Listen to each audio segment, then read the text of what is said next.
Shikues të nderuar, mirëmbrëma. Komandanti i Policisë Rajonale në Mitrovic të Jugut Nehat Thaçi edhe më tej po mbahet në paraburgim në Serbi. Ai nga Nishi është dërguar në Beograd për të marrë në pyetje nga Prokuroria Speciale në ndyshimin për terrorizëm. Nuk ka ndonjë informacion më të ri, ndërkohë në mbledhjen e qeverisë së Kosovës arrestimi i Nehat Thaçit është quajtur i papranueshëm, është thënë se po bëhen përpjekje maksimale për një zgjidhje të shpejtë.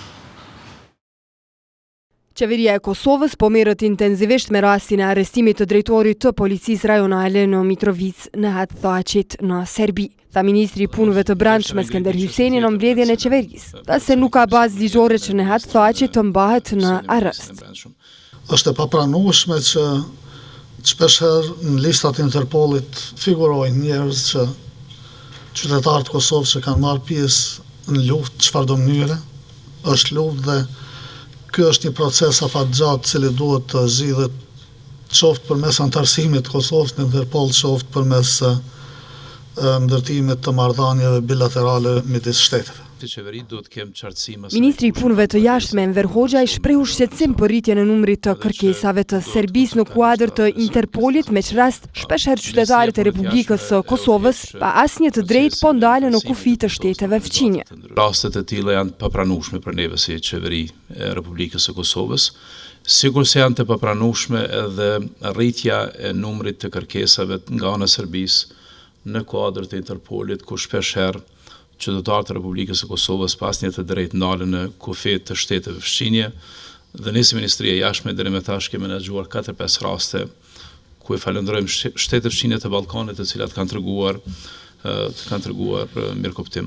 Gjatë ditës, Instituti Demokratik i Kosovës reagoi ndaj arrestimit të drejtorit të policisë në Mitrovic Nehat Thaçit. Sipas tyre, shteti i Kosovës duhet të marrë më seriozisht çështjen e arrestimit të tij. Është një çështje e cili shteti i Kosovës duhet ta ndërmarrë më seriozisht dhe duhet të gjejë nëpërmjet mekanizmave dhe ndërkombëtar mënyra për të informuar më saktë se cilët janë qytetarët e Kosovës të cilat kanë fletë arrest apo ndërkombëtare dhe brenda territorit të Serbisë, dhe të kërkojmë mbështetjen edhe të ndërkombëtarëve që ndërmerren masa që të fletë arreste ose të shuhen apo të paktën të ekzaminohen dhe të dihet se cilat janë për qytetarët e Kosovës. Policia e Serbisë të mërkurën mbrëma ka arrestuar Nehat Thaçin në hyrje të Serbisë në bazë të fletarrestit të lëshuar me urdhër të gjykatës së lartë në Nish për veprën penale të terrorizmit.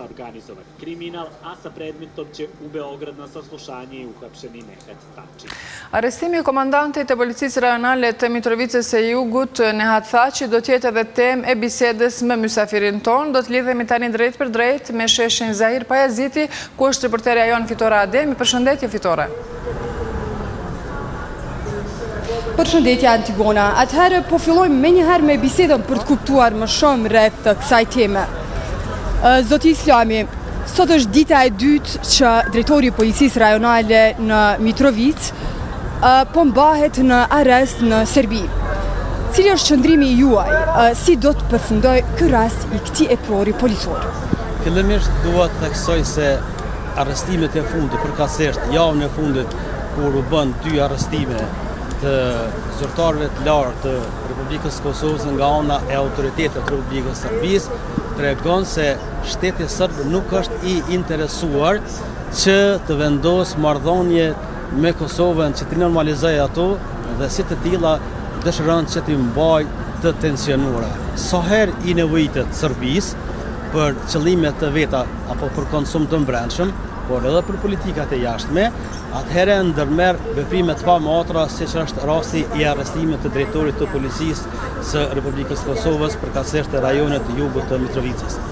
Dhe arrestimi i tillë mendoj se është kryekuput politik, dhe si i tillë mendoj se ai do të lirohet, mirë po në një farë tjetër unë besoj se Serbia ka ndërmarrë këtë hap në këto momente, në këtë kohë, në një farë është hakmerr ndaj institucioneve të Republikës së Kosovës, të cilat ditë më parë janë ndaluar hyrjen në Kosovë një zyrtarit të lartë të Republikës së Serbisë. Mendoj se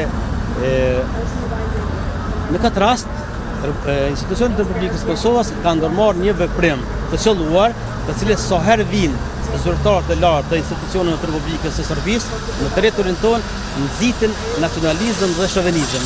Prandaj arrestimi I drejtorit policisë të Kosovës, përkatësisht zotit Thaçi, besoj se ky rast do të jetë izoluar dhe do të zgjidhet përmes dialogut në Bruksel, ku duhet të ndërhyjnë autoritetet e Brukselit për arsye se Republika e Serbisë, territorin e Kosovës në fakt nuk po e njeh si shtet dhe qytetarët e Kosovës I trajtojnë si qytetarë të tyre. Prandaj në këtë situatë organet apo institucionet e Republikës së Kosovës nuk kanë mundësi të bëjnë më tepër përveç se të adresojnë këtë rast në Bruksel dhe ata ta zgjedhin këtë situatë.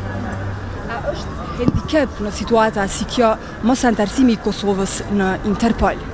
Por një ndër kushtet që është dashur dhe prioritet të jetë për institucionet e Republikës Kosovës, përkatësisht organet e sigurisë, do të ishte që Kosova sa më parë të anëtarësohet në organizatën më të madhe në Interpol dhe në Europol, në mënyrë që rastet të cilat I ka proceduar Serbia, e duke I trajtuar si vepra penale për këta persona të cilët po I arreston, atëherë organet e Kosovës përmes Interpolit do të adresante këto probleme dhe do të eliminante këto vepra penale. Arrestimi në atë Thaçit nuk është I pari kësaj që po ndodh në Kosovë. Ç'mësim duhet nxjerr, si duhet vepruar sipas jush pas kësaj, kësaj që ndodh? Institucionet e Republikës së Kosovës duhet që në mënyrë intensive dhe të jenë komunguese që përmes dialogut Kosovë-Serbi në Bruksel të merret me këtë temë dhe që në të ardhmen të mos përsëritet në këtë formë qysh po arrestohen qytetarët e Republikës së Kosovës, e në këtë rast do të theksoja se tamam po e gjejnë një alibi pikërisht për ish luftëtarët e ushtrisë lirimtare të Kosovës, të cilët për ne, për popullin e Kosovës, janë çlirimtar, ndërsa për Republikën e Serbisë apo për atë regjim, këta qytetarë kategorizohen në një kategori si terroristë të tjera. Zotë Islami, faleminderit shumë për kohën.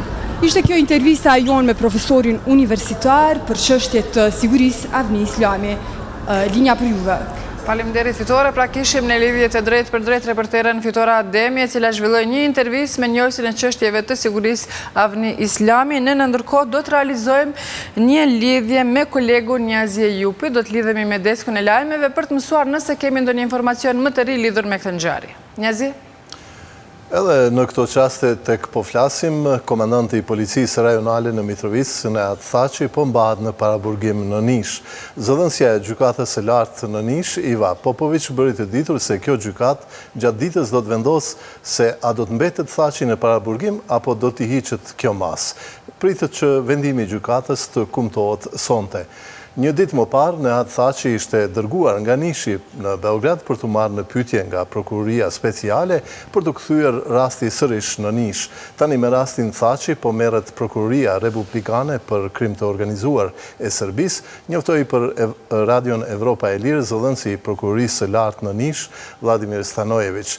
Policia e Serbisë arrestoi eprorin e lartë policor të Kosovës Nenad Thaçin të mërkura mbrëma në hyrje të Serbisë, sipas urdhër arrestit të vitit 2010 të gjykatës së lartë në Nish, si thuhet në ndyshimin për terrorizëm. Radio Televizionin 21 do të njoftojë për çdo hollësi të re për këtë rast. Faleminderit Njazi për informacionet. Në ndërkohë vazhdojmë magazinën me një përmbledhje të shkurtër të lajmeve. Pas 5 ditësh të takimeve intenzive për çështjen e kodit telefonik në Bruksel, nuk është arritur ende marrëveshja për implementimin me gjithë përparimet e vogla në disa aspekte. Ministrja e Dialogut Edita Tahiri deklaron se gjatë gjithë kësaj kohe delegacioni I Kosovës ka mbrojtur interesat e shtetit, ka mbrojtur marrëveshjen për telekomin dhe planin aksional dhe kategorikisht ka qenë e vendosur që të mos pranoj kërkesat e palës serbe që dalin jashtë kësaj marrëveshje për telekomin. Siç është thënë edhe më herët, pala serbe ka kërkuar shtrirje të antenave të telekomit në gjithë teritorin e Kosovës dhe ka pasur tendenca për të uzurpuar asetet e telekomit e Kosovës. Delegacioni I Kosovës I është përgjigjur palës serbe se këto janë vija të kuqe të përcaktuara me marrëveshjen e telekomit. Prandaj edhe nuk ka lejuar devijimin nga kjo marrëveshje, thuhet në një komunikat për media lëshuar nga zyra e kryeministrit të Republikës. Qytetarët e Kosovës nuk janë të informuar sa duhet në lidhje me rezultatet e dialogut ndërmjet Prishtinës dhe Beogradit vënë pa Instituti Demokratik e Kosovës. Të gjeturat e hulumtimit transparenca e dialogut Kosovë-Serbi nga këndvështrimi i qytetarëve tregojnë se 43% e qytetarëve janë të pa informuar rreth marrëveshjeve të procesit të dialogut.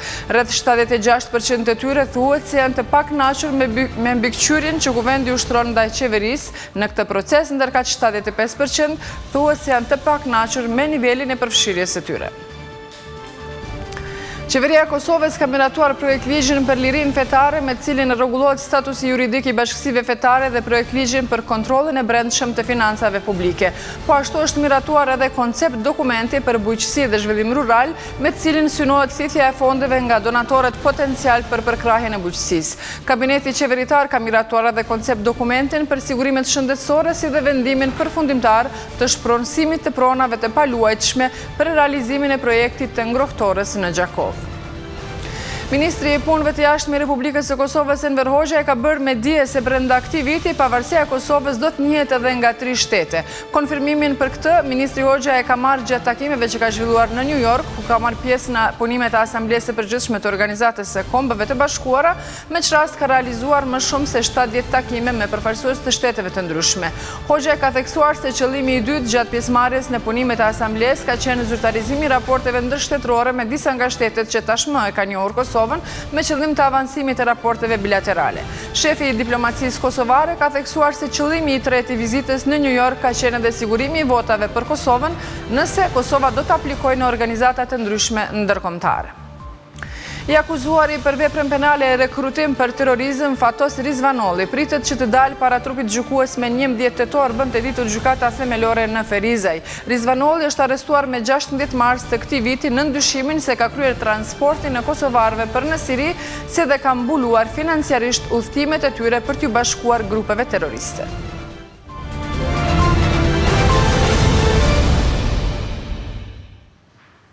Një numër i ish luftëtarëve të ushtrisë çlirimtare të Kosovës kanë protestuar duke kërkuar definimin përkatësisht qartësimin e statusit të tyre në shoqëri. Ndërkohë kryeministri Mustafa në takimin e qeverisë ka thënë se nuk mund të paguhen mjete për individ që kanë hyrë në listat e veteranëve të luftës, por të cilët, siç është shprehur ai, nuk i kanë merituar. Veteranët e luftës së UÇK-s në numër jo të madh u mblodhën para ndërtesës së qeverisë së Kosovës për të protestuar. Ish luftëtarët kërkuan rregullimin e pensioneve me ligj. Pjesëtar të policisë përkujdeseshin për sigurinë dhe rendin para ndërtesës së qeverisë. Ish luftëtarët thanë se pensionet janë i vetmi burim ekzistence e tyre. Kanë morë njerëz pa kohë hiç e ju opin rruga. A fry numri, ja kanë fry vetë numrin. Se mas pori na se kanë dita pa pësuaj. Se jo me mon rrugë, që se ka bon men kërkush për neve. Du ligji, u miratu ligji i naljen rrugat. Marri u qoftë aty. Pensionin e veteranëve e meritaj, edhe na i kanë ndërprej. Unë e kam të vetëm në burim, që jam 8 anëtar familje, për ata këm dalë. Kryetari i Këshillit për mbrojtjen e të drejtave të luftëtarëve të UÇK-s Gjevdet Qeriqi tha se duhet të bëhet një zgjidhje afatgjate e buxhetit për këtë kategori. Kërkesa e parë është që të shfuqizohet vendimi i fundit i Ministrisë Punës dhe Mëshirës Sociale, i cili i dëmton të drejtat e familjarëve të dëshmorëve. Kërkesa e dytë është që mos të luhet me pensionet e veteranëve të luftës, pra të bëhet një zgjidhje afatgjate e buxhetit për këtë kategori. Mirëpo në mbledhjen e sotme të qeverisë së Kosovës, kryeministri Isa Mustafa vuri theksin te numri i fryri veteranëve të luftës, nga 12.000 sa thuaj në fillim, në mbi 40.000. Ne nuk mund të paguajmë mjete për individ cilët kanë hyrë në listë aty, po cilët nuk i kanë meritat, sepse ndryshe do të hyjmë edhe veprimtari korruptive, sepse do të paguajmë mjete për ata që nuk meritojnë mjete para publike. Është prej 12.000-ve, është rrit 30.000, nga 30.000 kalon në 20.000 dhe ne parën nuk është vështirë me siguru. Ministri i Financave Avdullah Hoti tha se kanë mjete buxhetore shumë pak se sa numri i veteranëve të luftës. Fatura mujore është rreth 4.6 milion për muajin shtator. Ne kemi mungesë në këtë skem prej 1.6 milion, 1.685.000 sipas kërkesës së Ministrisë së Punës dhe për neve ka qenë e pamundshme ti ekzekutojmë këto pensione për këtë skemë sociale. Ndërsa Ministri i Diasporës Valon Murati tha se duhet me guxim të hyhet procesi të rishikimit të listave, të cilat sipas tij janë manipuluar. Unë për vete nuk do të isha që të shkohet në një verzion të ndryshimit ligjit dhe të zvoglimit. Unë mendoj që ajo shumë duhet të rritet, po duhet të zvoglohet numri i veteranëve. Zëvendës Ministri i Kulturës Recep Hoti propozoi që çështja e listave të veteranëve të nisë nga zeroja. Nuk mund të bëjmë politika elektorale nëpërmes veteranëve. Nuk mund të bëjmë gjëra të tjera, sepse vetë i kemi prish gjërat edhe i kemi shkatruar deri në këtë mos. Unë nuk e kuptoj çish mundet një qeveri ta baj këtë barë që sa kohë edhe të vazhdojmë të jemi me këtë problematikë. Qeveria e Kosovës në vazhdimsi ka përsëritur se numri aq i madh i veteranëve të luftës, që ka dalë nga Komisioni Qeveritar, mund ta rrezikojë marrëveshjen me Fondin Monetar Ndërkombëtar.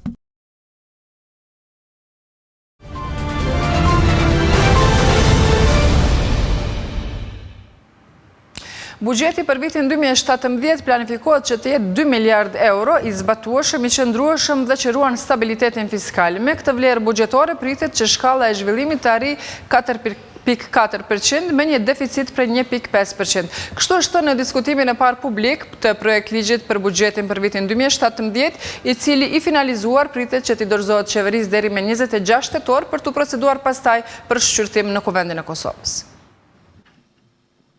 Gjatë diskutimit të parë publik të draft ligjit për buxhetin e vitit 2017, Ministri Abdullah Hoti tha se ka qenë një aktivitet i ngjeshur prej muajit prill me miratimin e kornizës afatmesme të shpenzimeve deri në vitin 2019. Dhe sipas Ministrit Hoti, ky buxhet i cili duhet të jetë i zbatueshëm, i qëndrueshëm dhe që ruan stabilitetin fiskal, do të jetë 2 miliard euro që paraqet një shtim të dukshëm në krahasim me vitin 2016.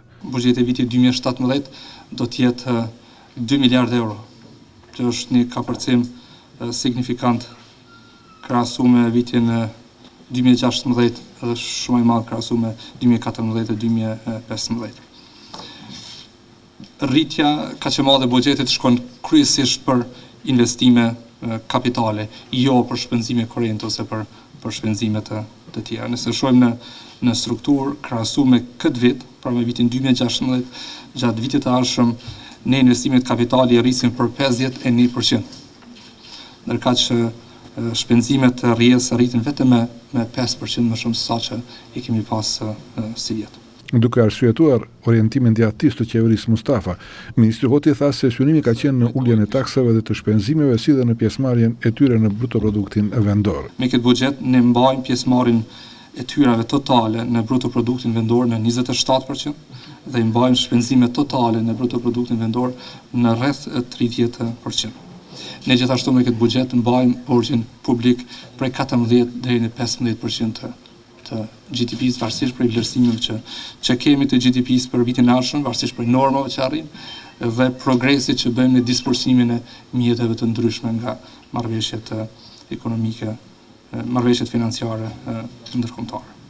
Ky buxhet, sipas Ministrit Hoti, do të mundsojë edhe përfundimin e një numri të projekteve të papërfunduara dhe kryerjen e të gjitha obligimeve për vitin 2017, si dhe menaxhim të suksesshëm të deficitit buxhetor në 2% e po ashtu edhe adresimin e disa politikave të reja për vitin e ardhshëm. Janë paraparë plotësisht kostot për fillimin e zbatimit të sigurimeve shëndetësore për 17 milion euro që kushton sektori publik për vitin e ardhshëm. Është paraparë plotësisht buxheti për transformimin e FSK-s në ushtri, edhe sa i përket rekrutimit edhe të ushtarëve, edhe të pajisjeve të nevojshme minimale që duhet i ketë një ushtri. I kemi adresu plotësisht nevojat që kanë organet e drejtësisë dhe të sundimit ligjit për të kriju kapacitetet që në Kosovë të sundoj rendi dhe ligji. Kemi siguru financim më të madh për bujqësi, në veçanti tek investimet kapitale në bujqësi, në sistemet të ujitjes së tokave bujqësore dhe projektet e tjera infrastrukturore që janë në vime e sipër.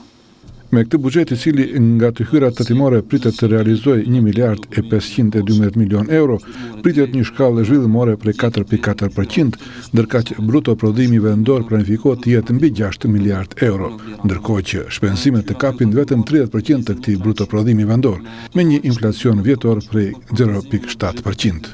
Nga diskutimit e palëve të interesuara u vërtetën një optimizëm i matur për mundësinë e realizimit të këtyre synimeve mbështetur në raportet e fundit të Bankës Botërore për trendet zhvillimore të vendit. Nga ana tjetër u përkrah shtimi prej 30 milion i fondit për komunat, si dhe u kërkua përkrahje më e madhe buxhetore, sidomos për gjeneratën e re për hapjen e vendeve të reja të punës.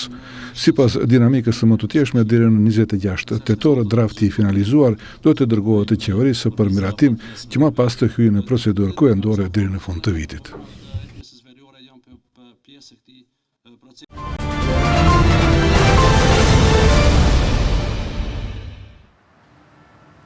Grupi për studime juridike dhe politike publikoi indeksin e performancës së institucioneve të rendit dhe të ligjit në Kosovë. Me këtë rast u theksua se sfida për sistemin e drejtësisë mbeten ndikimi politik, numri i pamjaftueshëm i gjyqtarëve dhe buxheti i vogël për institucionet e drejtësisë.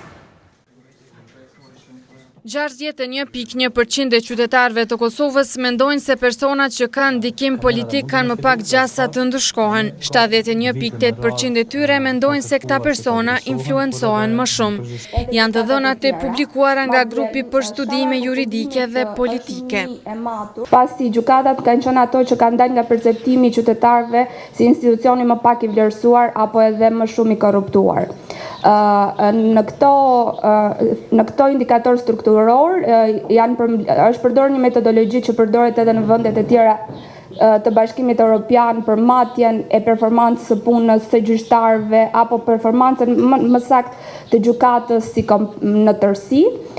Duke theksuar se sundimi i ligjit në Kosovë dhe më tej mbetet sfida, antarja e Këshillit Gjyqësor të Kosovës, Makifete Saliuka, tha se numri i pamjaftueshëm i gjyqtarëve ende vazhdon të jetë problem, sidomos në gjykatat në Prishtinë. Problemi të lanë të prapambetura vazhdon të qëndroj.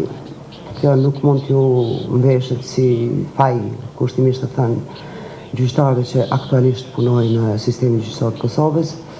Po buxheti që akordohet për pushtetin gjyqësor natyrisht është i vogël dhe pa mjaftueshëm për mi përmbush nevojat e gjyqësorit në përgjithësi. Ndërsa kryetaria Komisionit Parlamentar për Legjislacion Albulena Agjiu tha se ky sistem i drejtësisë nuk mund të ndryshojë për një kohë të gjatë. Shtoi se problem vazhdon të mbetet buxheti i vogël për institucionet e drejtësisë. Vendet e Ballkanit ndajnë dikun 5% të totalit buxhetor për sistemin e drejtësisë, 4 ose 5%, ndërsa Kosova ka më pak se 2% për sistemin e drejtësisë. Këto komente u bënë tryezën me temën rezultatet dhe sfidat në sistemin e drejtësisë në Kosovë, çfarë mund të bëjmë ndryshe, të organizuar me rastin e publikimit të hulumtimit indeksi performancës së institucioneve të sundimit të ligjit në Kosovë. Që të adresohen, por edhe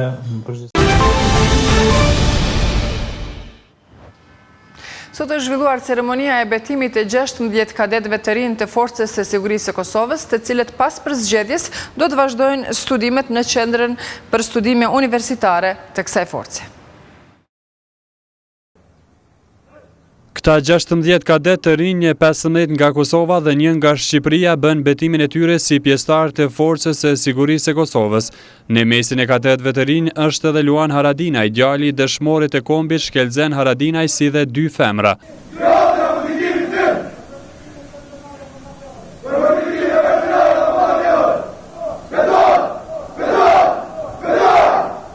Në ceremoninë e betimit e tyre, Ministri i FSK-s Haki Demolli tha se kjo gjenerat do të fillojë shkollimin si kadet të FSK-s dhe do të diplomojnë si oficer të forcave të armatosura të Kosovës. Në këtë ditë solemne, me duhet theksuar se FSK është e përkushtuar dhe objektiv të vetin ka ndërtimin e një force moderne e profesionale të sigurisë, të trajnuar mirë dhe të pajisur me infrastrukturë sipas standardeve të Aleancës Veriatlantike. Për përmbushjen e këtij synimi nuk mjafton vetëm dëshira dhe përkushtimi pjesëtarëve, por duhet ngritja profesionale dhe dija e avancuar.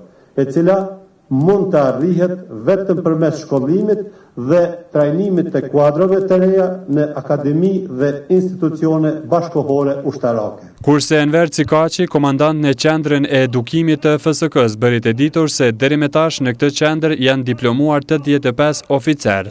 Unë gjithë juve ju shpreh mirëseardhjen në një nga ngjarjet shumë të rëndësishme në kalendarin e FSK-s, që sot 16 djemë dhe vajza të reja do të marrin statusin e kadetit në qendrën për studime universitare të Forcës së Sigurisë Kosovës. Kjo qendër edukimit ushtarak të oficerëve të rinj tani ka bërë një traditë me cilën krenohemi që të gjithë ne.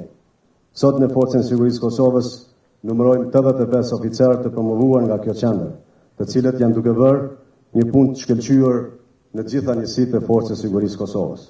Sipas drejtuesve të FSK-s, institucionet e Kosovës janë të përkushtuara në drejtimin e një force moderne e profesionale të sigurisë.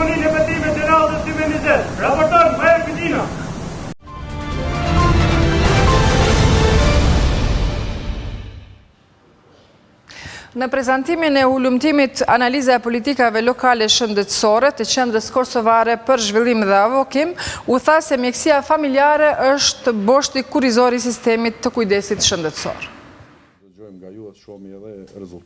Qendra kosovare për zhvillim dhe avokim dhe organizata botërore e shëndetësisë në Kosovë vlerësuan se cilësia në kujdesin parsor nuk është në nivelin e duhur dhe për këtë duhet të bëhen reforma në sistemin e mjekësisë familjare. Ky ulumtim analizon situatën aktuale, cilësinë e shërbimit shëndetësor parsor, mangësitë dhe përparësitë e këtij shërbimi, duke marrë parasysh infrastrukturën ligjore, duke marrë parasysh zbatimin në praktik të konceptit të mjekësisë familjare. Mjekësia familjare dhe kujdesi parsor shëndetësor janë shtylla kurrizore e sistemit shëndetësor të një vendi. Dhe vetëm me fuqizimin e mirëfillt të konceptit mjekësisë familjare, ne mund të presim rëndëtarmen që të kemi një sistem funksional shëndetësor. Duke vlerësuar këtë ulumtim të dobishëm për Ministrinë e Shëndetësisë, Ministri Imet Rahmani tha se mjekësia familjare është një nga prioritetet kryesore të kësaj ministrie. Që nga fillimi i marrës mandatit, ne jemi kujdes dhe kemi qenë thellësisht bindur që fuqizimi i kujdesit parsor shëndetësor përmes zhvillimit dhe zbatimit plot të konceptit mjekësisë familjare është shasja më efektive, më efikase, më leverdishme dhe më përshtatshme për shkallën e zhvillimit të sistemit tonë shëndetësor. Me buxhetin e kufizuar që kemi në dispozicion, ne duam të zgjedhim shërbimet më efikase dhe më të leverdishme, jemi të detyruar të zgjedhim shërbimet që për vlerën më të ulët financiare ofrojnë përfitim më të madh shëndetësor. Gjatë prezantimit të ulumtimit analiza e politikave lokale shëndetësore u vu në dukje problemi i mungesës së listave të pacientëve. Në aspektin e shërbimeve shëndetësore, na mungojnë listat e pacientëve, na mungon zonimi, që është esenca dhe konceptit mjekësisë familjare. Nuk mund të aspirojnë me pas koncept mjekësisë familjare pa listat pacientëve, pa zonim, pa ndarjet pacientëve për secilin mjek familjar, i cili do ta njeh pacientin në kontekstin e familjes, të dinamikës së familjes, dhe jo vetëm në kontekstin e asoj smundje për cilën është paraqitur tek mjeku. Nga ulumtimi analiza e politikave lokale shëndetësore dolën 11 rekomandime, kryesisht udhëzime administrative për përmirësimin e sistemit të mjekësisë familjare. Është i domosdoshëm zonimi dhe zgjedhja, një udhëzim administrativ për zonimin dhe zgjedhjen apo ndrrimin e mjekut familjar apo ekipit mjekësisë familjare. Ky ulumtim është financuar nga zyra zvicerane për bashkëpunim në Kosovë. Lëvizja vetëvendosje ka reaguar rreth largimeve nga punat e punëtorëve të KEC. Deputeti Faton Topalli i ka bërë thirrje qeverisë që të aplikohet ligji i punës për të gjithë. Disa prej punëtorëve të larguar nga KEC-i u drejtuan partisë më të madhe opozitare e lëvizjes vetëvendosje, kërkuan që drejtuesit e kësaj partie të ngrisin këtë çështje në mënyrë që institucionet të bëjnë një zgjidhje për situatën në të cilën gjenden. Nuk e di se si do t'ja bëj tash tutje. Se unë me një fjalë mund të them se jam mbajtës e familjes, jam e mvarën do me thonë prej kësaj rroge. Edhe tash unë kisha kërku prej kujt do qoftë një përgjigje Ka t'ja mbaj unë tash, me që të mosh, a merë mu dikush në punë thot? Kret kemi hallë, kret shoqet jemi që shto, jemi dumet femra shoqet tona që jemi terroristja, nga ka pru që 3 vete jemi aty në atë najtë, pa punë. Tash e kanë gjetë që të formule, kanë shuj departamentin ku jemi që nga ka grumbullu 95 persona, dhe me këpo shuhet ajo edhe jo rrugave. Ndërkaq vetëvendosja paraqiti këtë shqetësim në një konferencë për media. Deputeti Faton Topalli tha se largimi i punëtorëve nga Keci është i papranueshëm. Ne ftojmë qeverinë sado që është e papërgjegjshme që të angazhohet për mbrojtjen e ligjit punës, kontratës kolektive, për mbrojtjen e interesit kolektiv dhe individual, sepse qytetarët e Kosovës nuk do të tolerojnë edhe ma tutje që interesat e tyre të shkelen. Kryetari i Komitetit për Energjinë në lëvizjen vetëvendosje Naim Hoxha tha se duhet mobilizim me qytetarëve për padrejtësinë që sipas tij po u bëhet këtyre punëtorëve. Silleni me punëtorë të cilët kanë bërë 30 e kusur vjet përvojë në një ndërmarrje, edhe të qitni me një informatë se ju s'jeni prej nesit punëtor, çka ju merr mendja, çka do të bëjnë ata njerëz? Në moshën prej 45-50 vjetëve do të fillojnë të kërkojnë punë prej fillimit. Të kërkojnë punë në kohën kur s'ka punë për të ri. Është praktikisht një ekzekutim i tyre. Pra trajtimi i njerëzve sikur po të ishin pajisje transformator apo kabull apo diçka është e patolerueshme në një botë të cilën po pretendojmë na me shku. Sipas Federatës së Sindikatave të Pavarura Elektro-Kosova, nga maj i viti 2013 deri në maj të këtij viti, Keci ka larguar nga puna rreth 160 punëtor, ndërkaq nga maj i këtij viti deri më tash janë larguar edhe 74 të tjerë. Kjo federat po ashtu bëri të ditur se vetëm gjatë këtij muaji, Keci ka larguar rreth 100 punëtor. Ndërkaq sipas Kecit, çdo kompani e përgjithshme bën reforma dhe veprime të tilla në mënyrë që të përmirësojë dhe të rrisë eficiencën e operimeve të saj. Përmes përgjigjes elektronike, Kec thekson se ka bërë oferta të ndryshme për punëtorët dhe siç thuhet ata mund të bëjnë zgjedhjen e tyre. Sa i përket kontratës kolektive, Kec konfirmon se nuk është pjesë e organizatave që e kanë nënshkruar atë dhe se ajo nuk ka nisur ende të zbatohet.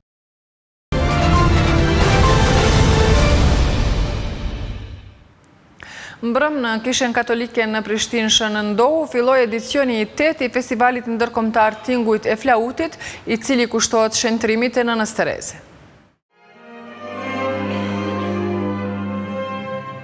Dhjetra adhurues të muzikës klasike patën rastin të dëgjojnë disa nga artistët ndërkombëtar duke performuar në Kosovë.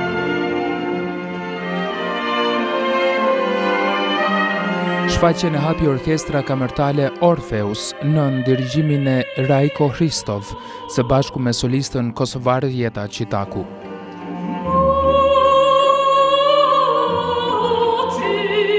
Dirigjenti Hristov tha se por të është hera e parë që vjen në Kosovë dhe shpreson që ky bashkëpunim të jetë urlidhse në mes të Kosovës dhe Sofjes.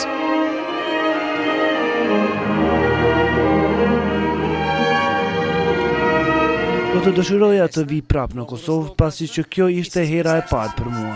Qyteti dhe njerëzit ishin shumë pozitiv. Kjo më la përshtypje të mira. Kam dëshirë që Ermira të vi në Sofje dhe të bëhemi një urlidhse për artistët tanë. Koncerti vazhdoi në tingujt e orkestrës Orfeus të dirigentit Rajko Hristov, duke vazhduar në bashkëpunim me solistën tjetër Ermira Qitaku.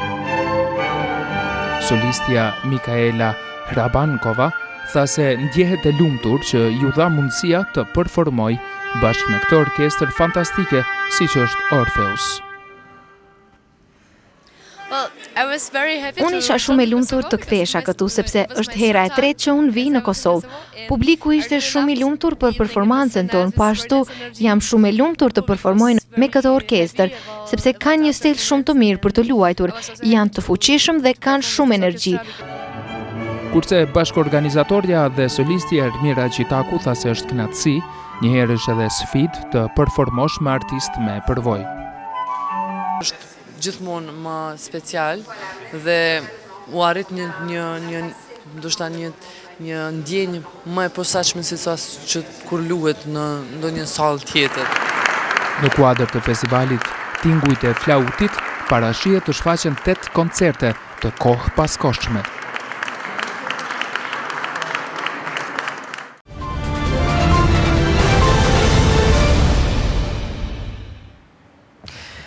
Reformimi i futbollit kosovar, avancimi i administratës dhe stafit sportiv janë 2 prej pikave kryesore të marrëveshjes të cilën e ka nënshkruar sot Federata e Futbollit të Kosovës me Federatën e Futbollit të Gjermanisë.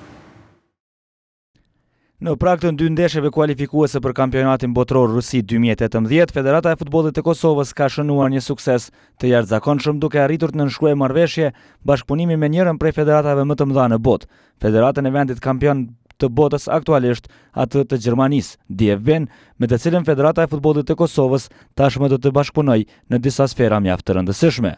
Në fakt, memorandumi i bashkëpunimit i nënshkruar të premten parashqet Federata Gjermane e Futbollit të ndihmojë Federatën e Futbollit të Kosovës në ndihmë profesionale në reformim të administratës si dhe në avancimin e stafit sportiv. Deri më tani, siç e dini edhe ju, DFB-ja na ka asistuar sidomos në trajnimin e trejnerëve. Tash do të shkojmë edhe në një bashkëpunim, edhe më të gjerë sa i përket gjithë atyre si administratorët, si në referim, si gjitha çka kanë të bëjnë me futbollin. Për neve është një privilegj që të jem partner, apo po mirë me thonë të kemë ndihmën e një federate superfuqie si që është Gjermania. Këtu dhe kemë kënaqësi të jenë mysafir tonë në ndeshjen e parë si vendas kundër Kroacisë. Ndërsa nën kryetari i Federatës Gjermane të Futbollit, Rainer Milkorajt, që ka qenë një prej përkrasëve më të mëdhenj të Federatës së Futbollit të Kosovës edhe në rrugën e antarësimit në FIFA dhe në UEFA, teksa hapi fjalimin e tij, i dëshiroi suksese përfaqësuesës së Kosovës në ndeshjen kundër Kroacisë dhe më pas foli për ndihmën e jashtëzakonshme që do ta marrë Federata e Futbollit të Kosovës me rastin e nënshkrimit të këtij memorandumi të bashkëpunimit me Federatën Gjermane. Se ky është një sukses i jashtëzakonshëm për futbollin kosovar, tha edhe sekretari i Federatës së Futbollit të Kosovës, Erol Salihu, i cili tha se kjo është një ditë e madhe për futbollin ton. Një projekt i përbashkët nga Federata Gjermane e Futbollit, nga Zyra Federale Gjermane dhe nga Federata e Sporteve Olimpike e Gjermanisë, pra një projekt me 3 subjekte për të ndihmuar Kosovën në aspektin e personelit dhe është një person i cili do të jetë këtu 2 vite të ardhshëm me shpenzimet e Federatës Gjermane të Futbollit, zotëri Mihail Nes, një ekspert i lamisë vet, kuptohet Mark Hess është përgjegjës dhe është kontakti kryesor me Markus Bajder, është një ekip i jashtëzakonshëm. Për ndryshën në nënshkrimin e kësaj marrëveshje, Federata e Futbollit të Kosovës dhe ajo e Gjermanisë do ta shënojnë edhe me një duel miqësor në beach soccer që do të zhvillohet ditën e shtunë në pishinën e Gërmisë.